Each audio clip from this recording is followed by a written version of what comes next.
This is a complete guide on how to build sauna walls. So we will cover absolutely everything you need to know about sauna wall construction. This video will be divided into 4 different parts. Firstly, we will cover sauna wall basics, including different materials you can use and insulation and moisture protection you need to do for your sauna walls.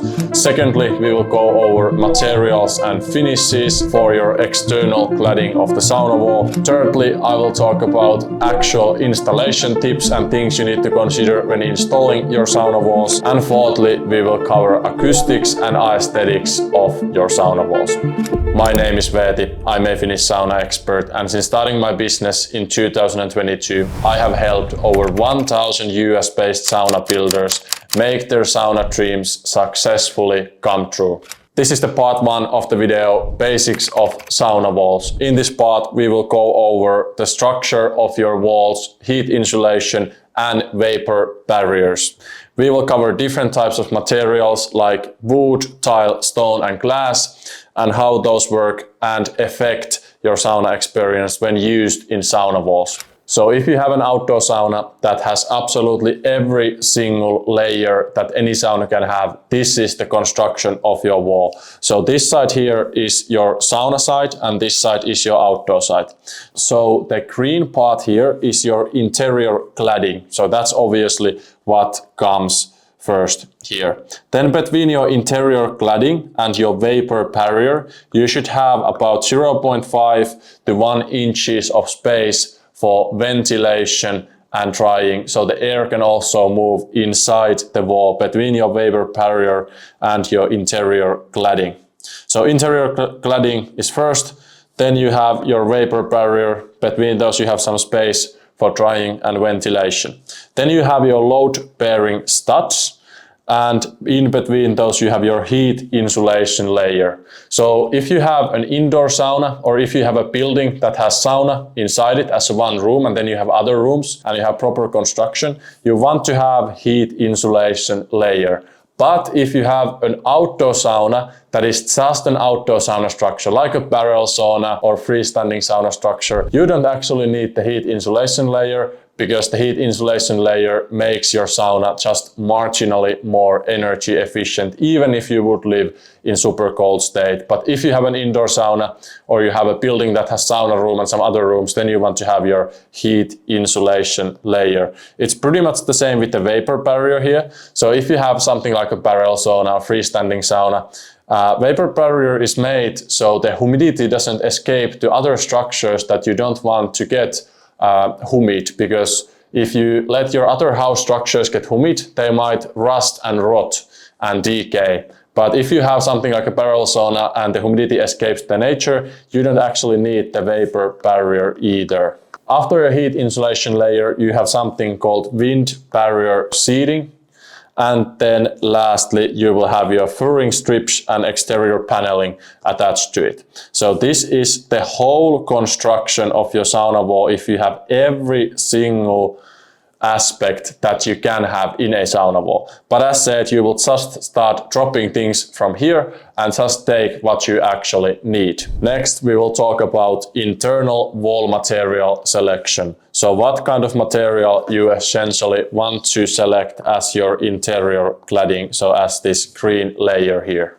So firstly, your interior cladding has huge impact on the power needed from your sauna stove. So if you have tile or stone, or let's say glass walls as your interior cladding or as the walls of your sauna, you will need much more power from your sauna heater than you would if you would have just a wooden walls. Because wooden walls are great insulators themselves. They absorb a little bit of the heat and humidity, and then they release it back to the sauna environment. But heating up something like tile or stone takes a lot of thermal power, so you need a lot bigger sauna heater if you have tile or stone in your sauna walls. Then something like glass that leaks a lot of heat out and also absorbs a lot of heat into it.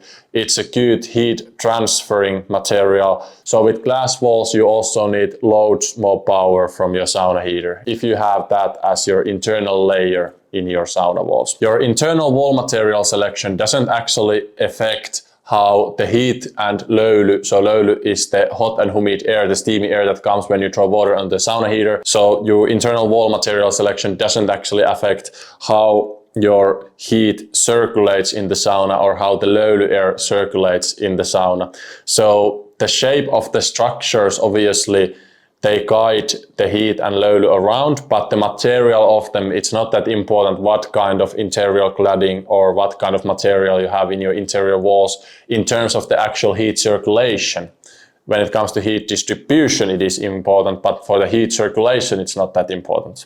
So wooden sauna walls overall, or at least wood as your interior cladding in your sauna, is optimal because wood has low heat retention, making it ideal material for avoiding surfaces from overheating. And what I mean by this is even if you would have super hot sauna session, let's say 200 degrees Fahrenheit or 210 degrees Fahrenheit, you can still pretty comfortably, when you select your woods correctly, lean into your wooden wall or sit into your wooden benches because wood has low heat retention.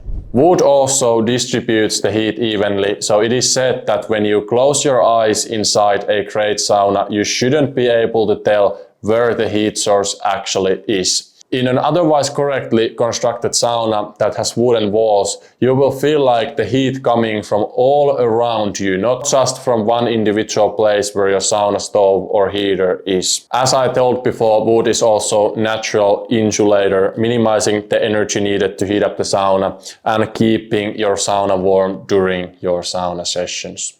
When it comes to wooden wall construction, you want to leave space between the interior cladding and your vapor barrier if you have a sauna that has one, because that's for drying and ventilation. You want to choose resin-free, low-knot, porous wood. I own a company called the Sauna Heater or thesaunaheater.com, and we sell the highest quality sauna equipment in the USA. Whether you need a full-blown finished sauna, a sauna heater or any equipment for your sauna construction project, we got you covered. Head to www.thesaunaheater.com and you can chat or call our experts, me included, and we will help you select the best possible gear for your sauna project. Now let's get back to the video. Glass walls in a sauna are a modern and trendy solution. And the positive side of having a glass wall in your sauna or multiple glass walls is that it brings light to your sauna. The glass walls are also easy to clean if you happen to spill some water or sweat or whatever to your glass walls, so that's also a positive. If you have a nice place and you like your surroundings in your garden or in your cottage or in the room next to your sauna, if that's something you want to see, glass wall is obviously a good choice and a good thing to have in your sauna.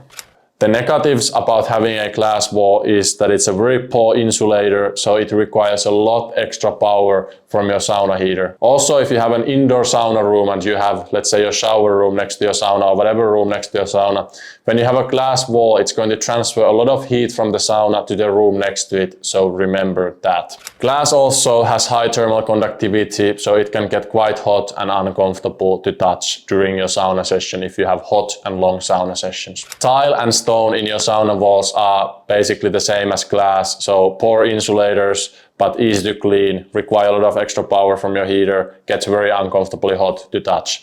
Usually what I see people doing is building tile or stone or glass walls around their sauna heater to reduce the safety distances you need to keep between your hot sauna heater and your combustible surfaces like wood, and that's a good thing to do. But building your sauna completely from something like tile or stone, I wouldn't necessarily recommend it unless you want to waste loads of thermal power. Combinations in sauna walls are very typical nowadays. So you can see a sauna room here that has a front glass wall and otherwise wooden structures. This is very typical in Finnish sauna. I think this is some kind of an architectural picture, so the benches are definitely not optimal here and the construction otherwise is not optimal, but this demonstrates very well that sometimes you have a one glass wall and then three wooden walls like we have here.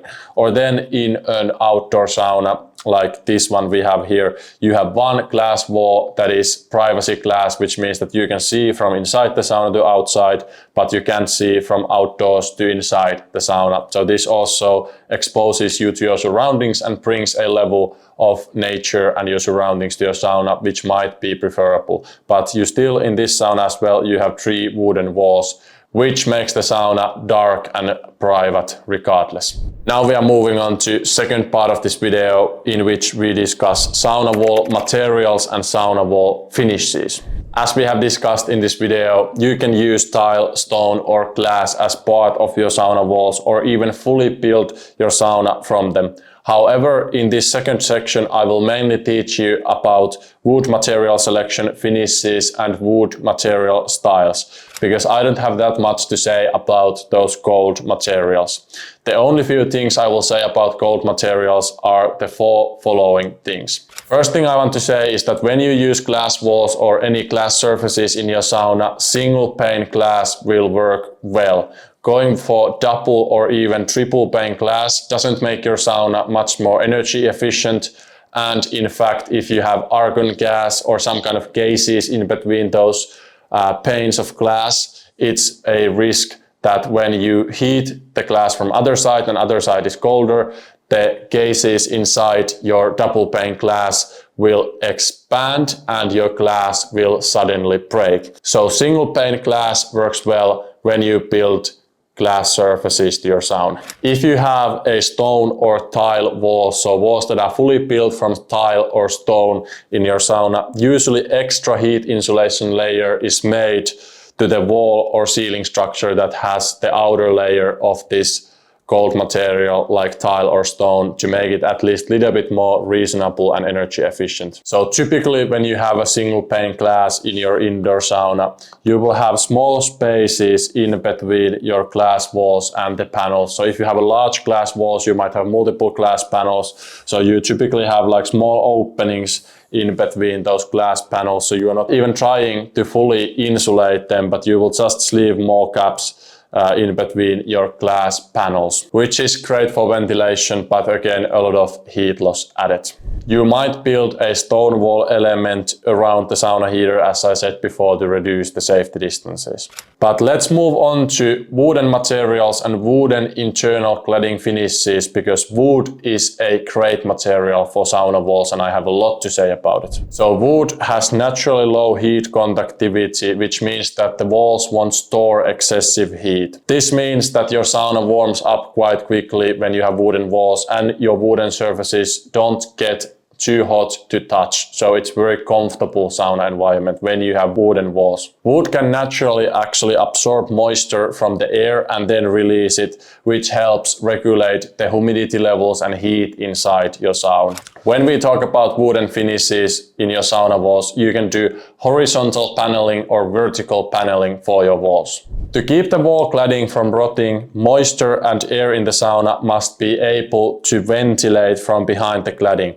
And horizontal paneling is more cost effective as it creates an air gap between the vertical support patterns, allowing airflow behind the cladding. So it's very difficult to leave this gap for ventilation in between your vapor barrier and your interior cladding in an indoor sauna or proper outdoor sauna building if you use vertical paneling. That's why horizontal paneling is recommended. With horizontal boards, it's also easier to replace the lower rodent boards if needed. Unlike with traditional vertical paneling, it's very difficult to just replace few studs on the bottom of your structure, since you would need to replace the whole panels after, let's say, 10-15 years. Here I have a picture of my own office sauna that is actually in the room right next to the room where I'm filming right now. And this picture illustrates that you shouldn't let your interior cladding go all the way down to your floor level. And that is because you have the cap. So you have the cap there for ventilation, which is 0.5 to 1 inches. And the water will drip down from here. So that's why you don't want to have your studs all the way to the floor, but you want to leave a more small gap here between the floor level and your floor tiling and where your interior cladding actually starts. The wooden patterns in your sauna walls matter a lot, because when you have complex patterns, you have more heat needing surface. So you have more surface to heat when you have more complex patterns in your sauna wall. On the other hand, if your sauna walls are very flat and there is not much pattern, there is not so much to heat on. However, since wood is such a great material for sauna, having more wooden surfaces that need heating might actually be a good thing for the overall sauna experience. It will just require a little bit more work from your sauna heater to heat those things. Then we have the discussion of untreated versus treated wood. So untreated wood means a raw wood or wood that has gone through only thermal modification process, so wood known as thermal wood. Treated wood means that you have painted your wood or you have treated it with some chemicals to be more resistant to your sauna environment. So let's talk about untreated wood or thermally modified wood, or I would also put into this category if you have some special sauna wax like the one we have in sale and you have treated your wood with that, I will still put it in this category. So untreated wood has some properties that are greatly suitable for sauna use. So it has the ability to absorb moisture and warmth from the air and then give it out quickly, because wood breathes basically, which makes it equalize the temperature and humidity inside your sauna. It's better temperature regulation and more natural sauna experience when you don't have painted wooden walls or your wood is not heavily treated before you put it to your walls. So when your wood is treated with almost anything, it might lose the before mentioned ability to breathe. This can lead to a stiffer, less responsive environment in a sauna and may reduce the freshness of the air in your sauna. The positive things about treating your wood are that it can resist the moisture better, meaning it will maintain its color longer. So what would I do myself? Would I treat my sauna wood? I might apply some sauna wax to my sauna wood, but I would just try to find a wood that is already a color that I like, and I wouldn't ever paint my sauna wood. And I would like to use thermally modified wood, since those are a little bit more stable thanks to that thermal modification process they go through. So to emphasize this, never paint your wood, because paint can release toxic chemicals to your sauna when heated. It will also make sure that your wood loses its hygroscopic properties, so don't paint it at least with a normal paint. Even if you would like to change the color, don't do it. Just select the color that you already like. So concluding the part 2, let's get very tactical. So choose a low knot resin-free wood with great hygroscopic abilities and don't treat it. I would choose thermally modified wood, at least for outdoor structures, and for your indoor structures it depends about the look you like. So I like aspen as an indoor sauna wood structure for the benches, and for the walls I like thermally modified spruce, thermally modified aspen, or some cedars work well as well. This is third part of the video, practical installation tips. So firstly about the vapor barrier installation. So the purpose of the vapor barrier is essentially prevent moisture, so prevent the humidity to going to your other house structures that might get damaged. You want to keep the hot and humid air, and especially the humid air inside your sauna room, because if you raise the humidity of the other parts of your house will rot and decay. So that's why we install vapor barrier, and that's also why if you have just a separate outdoor sauna building structure, you don't need to install a vapor barrier. So this is more for like indoor saunas or saunas that are built in a house that has other functions as well, not only the function of being a sauna. Because if your humidity escapes through your barrel sauna's wall to the nature, what does it matter? Well, it doesn't. Vapor barrier is the second layer when we look from inside the sauna. So you have your interior cladding, and then you have your vapor barrier, and you have the small gap in between these two. So what should you use as your vapor barrier? You can use our vapor barrier. We will put picture here. This is available at thesaunaheater.com. But basically any heat resistant reflective aluminum coated barrier or vapor tight paper is going to work well as your vapor barrier.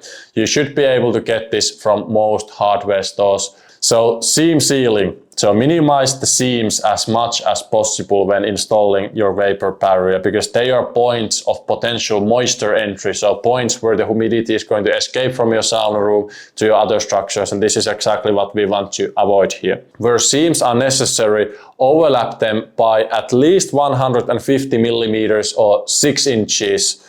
And secure with heat resistant tape. So this is how you put your vapor barriers together, and this is how you build the seams.